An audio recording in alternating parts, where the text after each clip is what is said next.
How to predict the actions of other drivers. You know, predicting what other drivers are going to do is one of the most valuable defensive driving skills you can develop. While you can never know for certain what another driver will be doing, you can often spot clues several seconds before they make a move.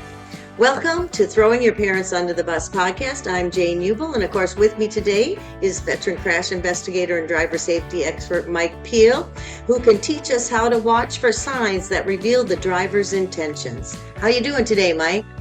I'm doing wonderful. Glad to be here. All right, good to see you. Before we let Mike talk, we are going to turn things over to Natasha Johnson to tell us about the student observation that triggered today's topic. Natasha? All right. So we have Brian from Sauk Center. Brian writes, during a recent road trip with my parents, I paid close attention to the behavior of other drivers and tried to predict what they might do before it happened.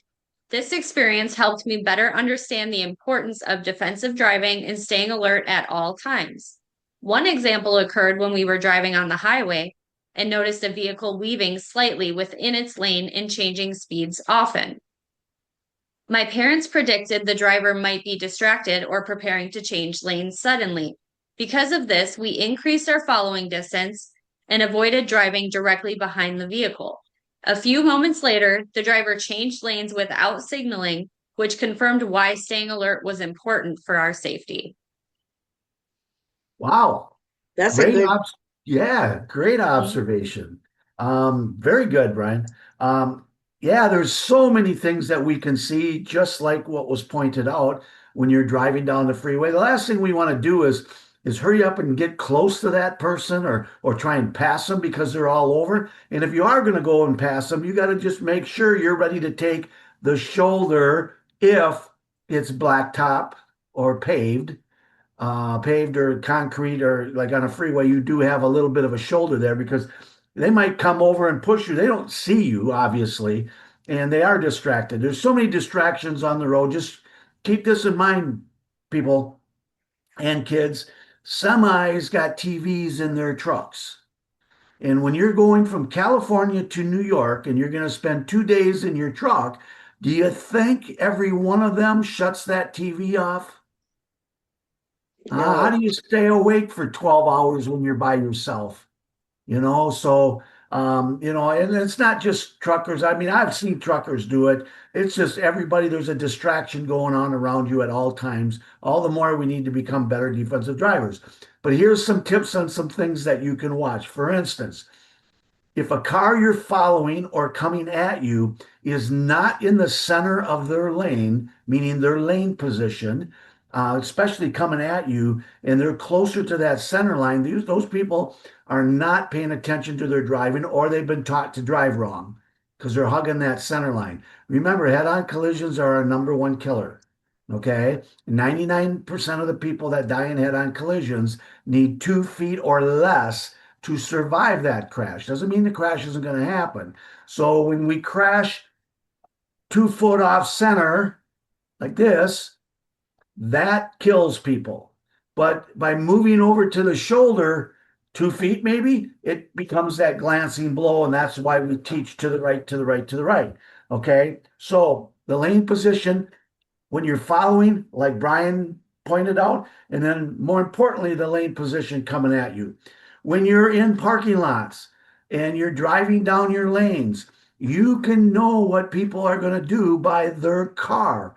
If somebody's in a car, a parked car, there will be brake lights on. And if those brake lights are on along with the white lights, that means that car's in reverse. The last thing you want to do is go buy a car that's in reverse unless they know you are there, because you are going to get backed into. Is it their fault? Absolutely. Do you want to go through that? No. All right. When cars are waiting to yield to you, at a four-way stop, a stop sign, they're yielding to oncoming traffic. They're going to turn in front of you. You need to read the front tires, not the signal, the front tires. Front tires never lie. You know, the old days they said make eye contact. Never understood that. That's fine during the day, but people look and do dumb things, right? Okay, the tires of a car will go to where the tires are going. All right. If that tire starts to turn towards you and starts to roll, that car is pulling in front of you. When you go through an intersection and this car is waiting and yielding to you, and all of a sudden you see the tires start to roll, they're going to pull out in front of you. When you're following somebody and there's no signals, but all of a sudden you see brake lights first, that car is going to turn left or right. Okay, they should put the signal on first and then show the brake lights, but they don't. So when you see things that are not normal when you're out driving, something's going to happen.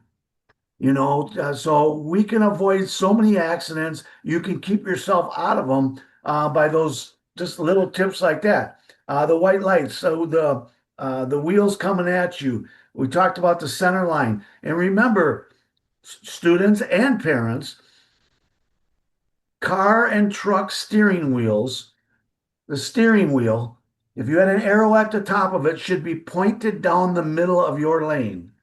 Okay, if you are the passenger and you are looking down the middle of your lane, the car you're in is too close to the center of the road. Remember, steering wheel's here, tires are out here. So when they use the steering wheel to adjust for the line, they're on the line. And you're putting yourself in big danger, but we need to watch the cars coming at us. That's what I mean is even a semi pointed down, the steering wheel pointed down their lane, the middle of their lane will be perfectly centered. So you're in construction zones, drive-throughs, just steering wheel in the middle. You won't hit curbs. You'll be safe. You'll have more room to the right. So I think I got everything. White lights, wheels, brake lights, center line. So anyway, great observation. I love it. That was a lot of Yes. that was a lot of stuff. I don't know if did I leave anything out? No, I I think you think you covered the answered. important stuff. Yeah. That's right. Yeah. So That's right. Mhm. Well, the more you watch too, and you do, if you practice watching those things, it becomes more a habit, and you're not just you'll see it more the more you right. Yep. decide to say I'm going to watch the wheels or I'm going to watch the So lights or whatever. So I just had a student today in Sock Center, and I was teaching her how to read 3, 4, 5 cars deep coming into. So they have to during the driver's test in Sock Center, they have to take 2 lefts at green lights or red light, or 2 lefts, and they have to yield on coming traffic, and there's no center lane or turn lane. So the intersection's so big that they need 2 cars turning left to clear the intersection otherwise they get a fail to yield. So we were just seeing it. I said, even though that car's a block away, it's going to enter into what your decisions have to be because you can't clear in time. And I want you to read when you see them turn the signal on, that usually means they're paying attention. Remember, we don't let a signal dictate what the driver is going to do. But when you watch it go on, there's a 99.9% chance that person's doing what the signal is going to do. It's when that signal comes at you for a long, long time and you didn't see it go on, that's when we don't trust the signal. So, and once again, goes right back to the tires. They never lie. They never lie. It's so true. Start paying attention to them front tires. It'll keep you out of a lot of trouble. Well, that's good. Well, those are great tips and easy to follow Yes. for Yeah, everyone. simple. Yes, keep it simple, but pay attention. Well, thanks again, Mike. And that's it for today's episode. And if you learned something today, don't keep it to yourself. Share this episode with your family, your friends, and we also want to give a special shout out to Brian of Sauk Center for his help with this episode.